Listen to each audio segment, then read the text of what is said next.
hey, don't mind the scary lady vibing to my loot. I still don't really know who she is. Now, you're probably wondering why I'm here. Well, to be honest, I don't have an answer. But if I have to say something important, it is that I suddenly possess the ability to play a lute. No, seriously, I didn't even know I could play a lute. You know what? Let's just start from the beginning.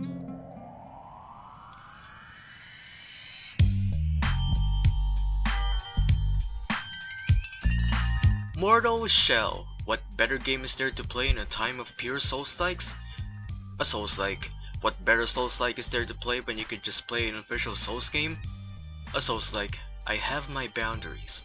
Mortal Shell was developed by Cold Symmetry and published by PlayStack on August 18, 2020. An early prototype of the game titled Dungeon Haven used a unique method of creating levels called procedural generation. It's basically an automated way of designing levels instead of doing them by hand. Since procedural generation of in-game areas can be random, and maybe not all of the areas would fit well with each other, the fact that procedural generation is still a terrible concept in gaming today, and the fact that the guy who made Dark Souls has the same last name as the guy who spearheads Studio Ghibli, who is against the use of machines in creating art, the development team eventually switched to designing the levels by hand. That's mostly all of the information you can find about the game before actually playing the game, and it's weird.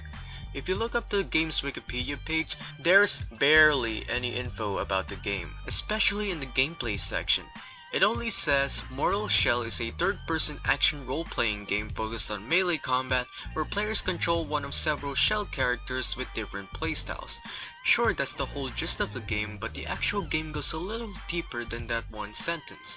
Despite having some mixed reviews, this is still one of the more popular Soulslikes out there. To prove that this game is underrated, I play this game with optimism and confidence that this game is not as terrible as some people say it is. A naked guy. This is definitely inspired by Dark Souls. Wait, why is the game so white? This is definitely not inspired by Dark Souls. I don't know if it's just me, but there are parts in the game that wherever there's some fog, the game just makes you completely blind. You can't even tell where you're supposed to go or where you are. It's probably because of my PC since I could barely get it to play Marvel Rivals on the lowest settings. Still. So if you think that the controls would act similarly to the Souls games, you're mostly right. You have a health and stamina bar, a dodge action, a form of currency or souls, and the main hand weapon. However, the way you move and run around takes a while to get used to. You aren't always completely centered by the camera, and sometimes you can't even see yourself on the screen. Also, you have to press the dodge button twice to roll. If you press the dodge button once, you can only do a forward step or backward step or a side step. You have to press the dodge button twice to roll. It's not a big issue since I barely notice any difference between the side step and the rolls in terms of the dodge window, but this still bugs me. The next thing is blocking attacks, which has a cooldown. Yes, you block by getting hard. I wonder if the developers ever realized that while making this game. You can't block all the time, which is infuriating because some ranged enemies in the game shoot you down with a Gatling gun that can completely delete your health. Since the block has a cooldown, you're mostly going to prioritize dodging attacks. Like I said earlier, you have to press the dodge button twice to roll, but there's barely any difference between the sidestep and the rolling. But then you might ask, can you parry your enemies? Yes, but before we get to that, as per usual in any Souls games, you have to get your ass handed by the tutorial boss and figure out a way to get to the central hub area of the game. Now, if you've played Souls games before, then you would know that this won't be much of an issue. But if you remember what I said earlier about the fog, and the fact that most of the terrain in the starting area looks completely identical to one another, you can barely tell where you're supposed to go. But after getting your ass handed by the tutorial boss and got greeted by the opening title, you can obtain your first shell. Shells are basically the equivalent of builds that you would normally find when creating your own character in Souls games, with each one having unique stats and playstyles, with unique in this game being do you want more health and less stamina, more stamina and less health, more health and less stamina, or something in between. That's basically it with these shells. Sure, they offer some unique abilities, but you need to spend some souls to unlock them by leveling up, and even then, I can barely tell the difference. The only way your playstyle changes is by unlocking them whenever you defeat the tutorial boss, and each of these weapons are scattered throughout the 3 main dungeons of the game, with the shells located somewhere near around them. It's not really required to unlock all the shells and weapons in the game, but you can freely do so to find out which suits you best. If you lose all of your health, your shell will break and you will be switched to your exposed form. You can retrieve your shell again, but if you lose your health one more time, then it's officially game over. Lastly, you can switch shells by interacting with them in the central hub or by using their effigies, which are items that are quite expensive and usually rare to find. But the fact that you can miss the first shell that you're supposed to get is insane. Why not just place it next to the path that will lead me to the actual starting area? What were they You also have this bar at the top of your health bar called Resolve. Resolve allows you to perform special attacks and parries. Alright, so after trudging through the entire starting area because most of the environment looks completely the same, and finally arriving at the central hub area, you can find the item that you need to be able to parry. Wait, you need an item to be able to parry in a Soulslike where blocking has a cooldown. What? Another thing that infuriates me is that you have to farm healing items. This isn't Dark Souls where your flasks replenish every time you rest. You actually have to farm healing items. The worst thing about this is that you have to wait an embarrassingly long amount of time for these healing items to restore. Now you can buy an infinite number of healing items in the store, but the enemies you kill mostly drop a quarter, so you also have to rest multiple times in the central hub area if you don't want to travel an entire forest once you lose all of your money. Thankfully, that's everything about the gameplay. Next thing I want to talk about is the level design. So as I've said multiple times before, I think the starting area looks a little shit. It's so bland, the environment always looks completely the same, and the paths converge so much that you don't know where to go. I know most Soulslikes don't have maps in them, except for Elden Ring, but I actually had to look up some maps online because I was afraid I would spend half of my playthrough trying to figure out where my next stop is. Sure, each of the dungeons look unique, but there are still a ton of converging paths everywhere that you still need a map to traverse. The dungeons themselves are alright, each one of them has some environmental hazards so that they're somewhat interesting, but other than that and the specific enemies and loot that you can encounter in each dungeon, there's not much to note here. The dungeons are either incredibly short or confusing to navigate. The environment in the ice dungeon specifically looks the same throughout. Sometimes I can't even tell if the path I'm taking is something I haven't discovered before or something that I have already discovered before. But that doesn't even scratch the surface of confusion compared to the final dungeon of the game. The main mechanic of this dungeon is that there are these machines that can transport you to another area in the same dungeon. But given the fact that my game has a fog 24/7 and that the game doesn't clearly tell me what I'm supposed to do in order to advance through the next part of the dungeon, I got stuck here for an incredibly long amount of time. That's not all. After that puzzle, you have to run your way through a long road of dozens of enemies and weird branching paths that can be quite confusing to navigate, and the enemies themselves in this dungeon hit insanely hard. That's not the worst part yet. After completing each dungeon and collecting an important quest item in each one, the game suddenly turns on survival mode.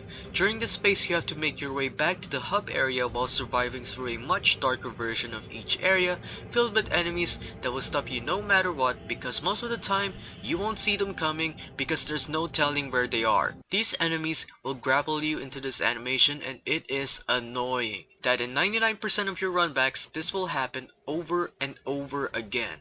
To stop this phase, you need to give the important quest item to the giant within the hub area.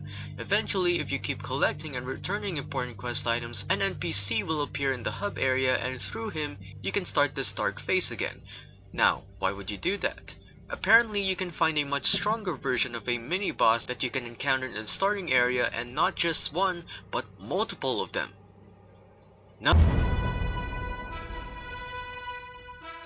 Oh, sure you'd get a lot more souls faster, but despite the fact that farming souls regularly in the normal version of the starting area is quite slow, it's so easy to level up not just your shell, but also your weapons. You can quickly max out your weapon of choice within less than an hour, and you don't even have to farm anything to do it.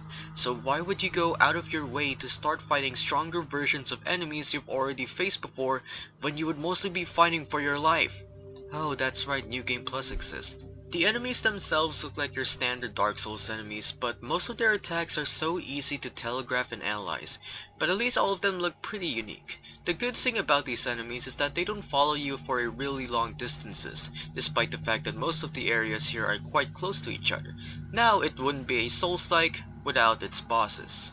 There are a total of 8 bosses, with one of them being the tutorial boss, 4 of them as the actual main bosses, and the other 3 as mini-bosses. Heck, one of the mini-bosses is just a reskin of another mini-boss with some stronger attacks based on the environment, and another one of them didn't even feel like a mini-boss. There is one main boss in each of the 3 dungeons, with all of them having 2 phases. The first boss was pretty easy. Sure, his attacks hit like hell, but they are slow and predictable. His second phase barely felt any different from the first phase, and the fight was just too long.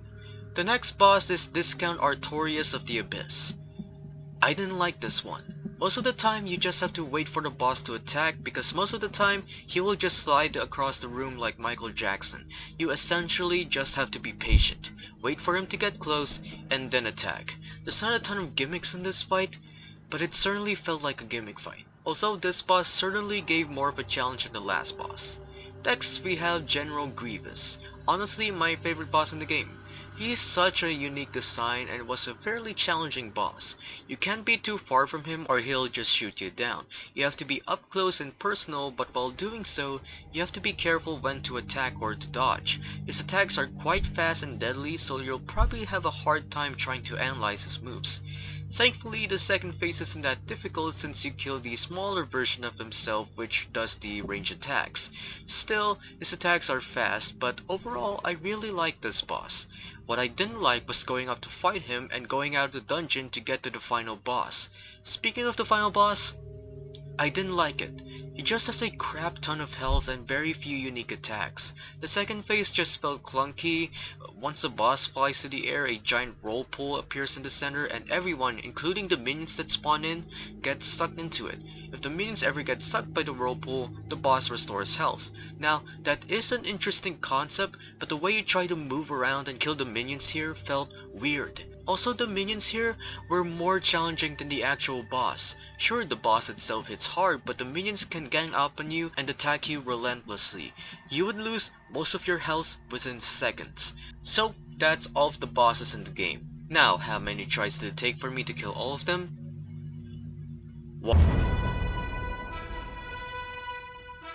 I never died once facing these bosses. There were some close calls, sure, but most of the time, I got enough time to heal because most of the bosses weren't aggressive enough to chase me down.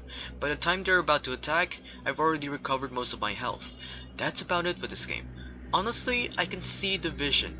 Don't get me wrong, this is one of the better Souls-likes you can get out there, and while I understand that this game was developed by a small team, it's really short. That's fine, but most of my playthrough was kind of forgettable. It's mostly just trying to figure out where I'm supposed to go, kill a boss, then try to survive back to the hub area. There really isn't a ton of interesting stuff that happens in between those moments. The story is a bit hazy too. It's a little clear, but at the same time I can't even understand what's going on in this game. Again, I know this was developed by a small team, but for what it's worth, it's a well-crafted and unique Souls-like experience, but with some slight problems. These aren't major problems, but these are some things to note if ever a sequel will be made.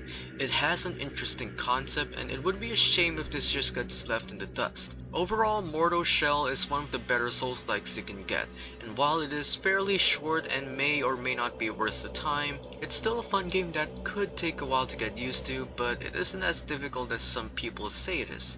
Now there's one last thing to do. What do you say? Best friends forever?